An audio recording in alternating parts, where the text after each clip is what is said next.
Hey, welcome back to our channel. Today we're going to be talking about how to use an offset smoker, step-by-step process on how to use one. And then the offset is just saying that your fire that you're cooking with is off to the side and it's not directly under the meat. So that's the only difference between an offset smoker and your traditional barbecue pit. But they also use wood instead of using charcoal. So I go to my local wood yard because it's a lot cheaper than buying at like a big box store. As here, I got $25 worth of wood. So that's gonna last me quite a while. I mean, it lasts me a couple of months at least. But when I get it, I go ahead and cut it down because it's too big. My offset is a Oklahoma Joe's Highlands. So my firebox isn't as big as like a barrel smoker, a big 250 gallon or 500 gallon smoker. So I get my wood and I cut it down to smaller pieces. So you can see the size right here, maybe as big as my hand. So that's the size I use.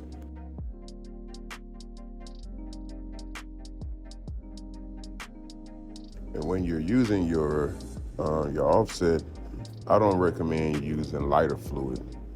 Here I use paper towel, and you can get beef tallow. Like if you cut up a brisket, take all the fat, melt the fat down, pour all the liquid into a bottle. You see I got my bottle right here on Amazon.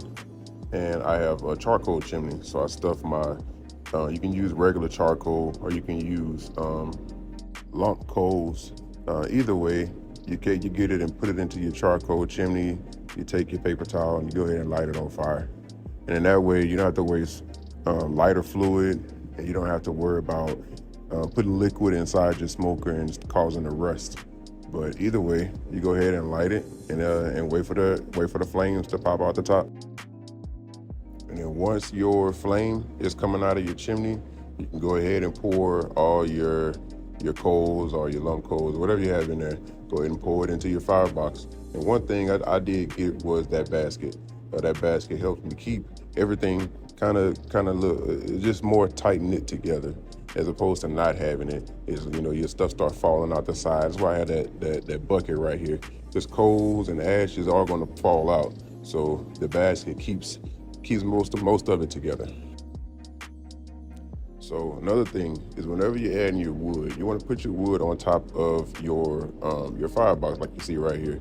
And the reason for that is you want your wood to be added to the fire in a warm state. If you add cold wood to that fire, and it's going to produce a dirty smoke. Like right here, you'll see it's clean smoke, but whenever it's real dirty, it's when it's real white and it's thick and it's just plumes out. You know, that's not really the smoke you want to smoke your meat with. You want to have a clean smoke. So add warm wood, and that way you'll get clean smoke. And as I'm adjusting the wood right here, you can kind of see where I put like a little hole, not a hole, but like a little vapor hole in the middle of that wood. I designed it like that in the firebox, so that way you can have good airflow. So the airflow is coming through the side, it's coming underneath that wood, and it's going straight up the middle of all four pieces of that wood. So that's where the flow is going. So that's where the flame is going to go. So that's where, you know, you'll learn that as you play around with your smoker, and as you get good with your smoker, you'll start learning how to get the best flame possible, how to get that fire going.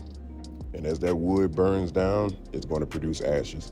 And ashes are going to prevent airflow. So go ahead, clean those ashes out, get you something to get down in there. I use a yard, I think it's a paint bucket stirrer, a paint stirrer, but I just use that to scoop my ashes right on out and down into that bucket.